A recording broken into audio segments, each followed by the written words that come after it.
Halo teman-teman semuanya, aku Heru dan jadinya kopi atau membuat kopi adalah salah satu hobi yang aku senangi. Dan di sini aku itu sudah mencoba 3 alat kopi. Yang pertama itu French Press, yang kedua Drip V60, dan yang ketiga yang ini adalah favorit aku yaitu Aeropress. Dan dari perjalanan aku dalam dunia perkopian ini, walaupun aku nggak terlalu expert, tapi aku cukup menggemari tentang kopi ini karena kopi ini bisa dibilang menjadi sebuah productivity hack untuk membantu aku dalam mengerjakan tugas-tugas dan pekerjaan harian yang aku lalui. Dan pada video kali ini aku akan membagikan kepada teman-teman semua tentang perjalanan aku dalam perkopian ini dan juga bagaimana kopi ini bisa merubah cara aku dan juga membantu aku dalam produktivitas. Dan awal aku mulai menggemari kopi itu ketika aku kelas 2 SMA, yang mana pada masa itu adalah masa COVID. Jadinya kopi ini itu bisa dibilang sebuah hal yang baru dan ingin aku pelajari karena cukup menarik aja untuk mempelajari kopi, mulai dari biji-bijian, kemudian cara menyeduhnya, yang mana itu membuat aku tertarik untuk mempelajarinya. Tapi ketika masa SMA itu bisa dibilang aku cukup addicted atau kecanduan dalam kopi. Jadinya aku pernah untuk berhenti ngopi selama 1 tahun. Yang mana dulu itu bisa dibilang aku itu nggak bisa hidup atau nggak bisa beraktivitas tanpa kopi. Yang mana seharian itu aku bisa menghabiskan 1-3 cangkir. Tapi untuk sekarang ini aku itu mencoba lagi untuk menikmati kopi tapi dengan cara yang berbeda. Sekarang ini aku itu membuat aturan kepada diri aku itu hanya boleh meminum kopi hanya 1-2 cangkir per harinya. Dan juga aku mengatur waktu untuk aku menikmati kopi, yang mana waktu yang aku tentukan itu adalah dari pukul 9 pagi sampai 2 siang. Yang mana ini aku dapatkan atau aku pelajari dari membaca buku Make Time. Dalam buku ini itu tertulis kalau misalnya kita baru bangun pagi, kadar kortisol atau hormon yang membuat kita bangun itu sedang tinggi-tingginya. Dan dengan seperti ini, kafein atau kopi itu tidak diperlukan pada waktu ketika kita baru bangun pagi. Jadinya karena biasanya aku itu bangun sekitar jam 7 sampai jam 8 pagi, aku itu tidak perlu kopi ketika di pagi hari itu, dan aku memajukan waktunya jadi jam 9 sampai jam 2 siang. Kopi ini bisa dibilang udah sangat membantu aku dalam produktivitas keseharian aku, yang mana sekarang ini kan aku kuliah,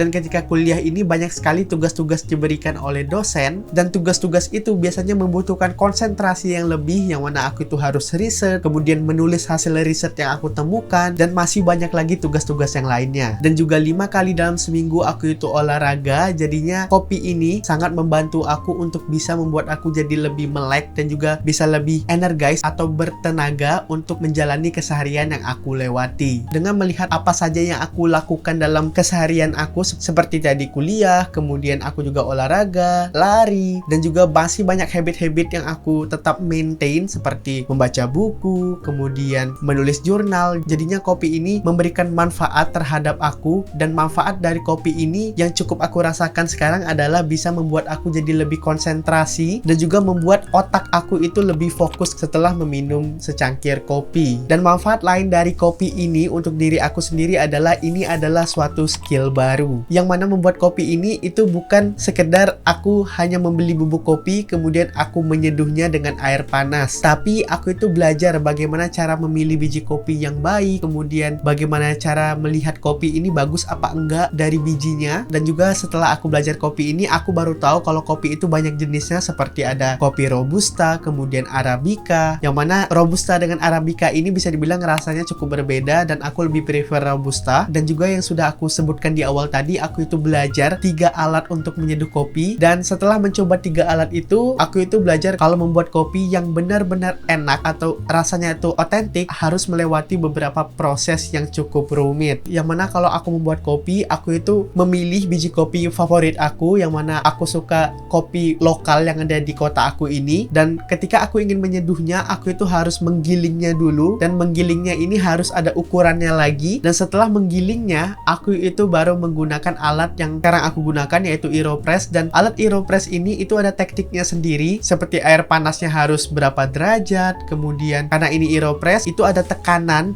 udara untuk membuatnya itu harus pelan-pelan. Dan ini bisa dibilang cukup satisfying dan membuat aku puas ketika membuat kopi, karena harus melewati beberapa proses yang panjang untuk bisa menjadi kopi yang bisa dibilang hanya 200 ml. Dan aku sangat terbantu sekali dan cukup terima kasih terhadap diri aku sendiri karena aku mau mempelajari bagaimana cara membuat kopi dengan proper. Walaupun ini hanya homemade, bukan menggunakan mesin yang ada di coffee shop. Tapi dengan homemade ini aku cukup bahagia karena aku bisa mempelajari skill baru untuk sekarang ini. Tapi untuk teman-teman yang mungkin enggak suka kopi dan memiliki masalah terhadap kopi, mungkin asam lambung yang bisa meningkat ketika habis minum kopi, aku nggak menyarankan juga untuk teman-teman minum kopi. Dan juga tambahan, dan ini perlu diingat, kalau kopi itu adalah jenis addictive drugs atau bagian dari obat-obatan yang memiliki tingkat kecanduan, walaupun ini cukup kecil atau bisa dibilang levelnya rendah. Tapi dengan seperti itu, kita itu harus tetap mengkonsumsi kopi dengan batas wajarnya. Dan itu adalah bagaimana perjalanan aku, yang mana dulu aku itu cukup kecanduan dengan kopi, kemudian aku ubah caranya sekarang, dan kopi ini menjadi productivity hacks untuk aku sekarang ini. Dan kopi ini bisa dibilang menjadi jalan kedua untuk menambah energi, karena energi yang pertama itu adalah tidur cukup. Jadi kalau misalnya kita udah tidur cukup, kemudian kita merasa kurang energize, kita bisa memperbolehkan diri kita ini untuk meminum kopi. Dan tetap diingat, tidur cukup itu sangat-sangat penting. Dan jika teman-teman suka dengan sharing video seperti ini, teman-teman bisa subscribe channel aku untuk membantu aku atau mensupport aku dalam mengupload video-video terbaru berikutnya. Dan jika teman-teman ingin melihat sharing-sharing aku kecil lainnya, teman-teman bisa follow IG aku, yaitu @heruabdan. Dan terima kasih juga buat teman-teman yang sudah menonton video ini dari awal hingga selesai. Aku Heru Abdan, sampai jumpa di video terbaru berikutnya. Dadah!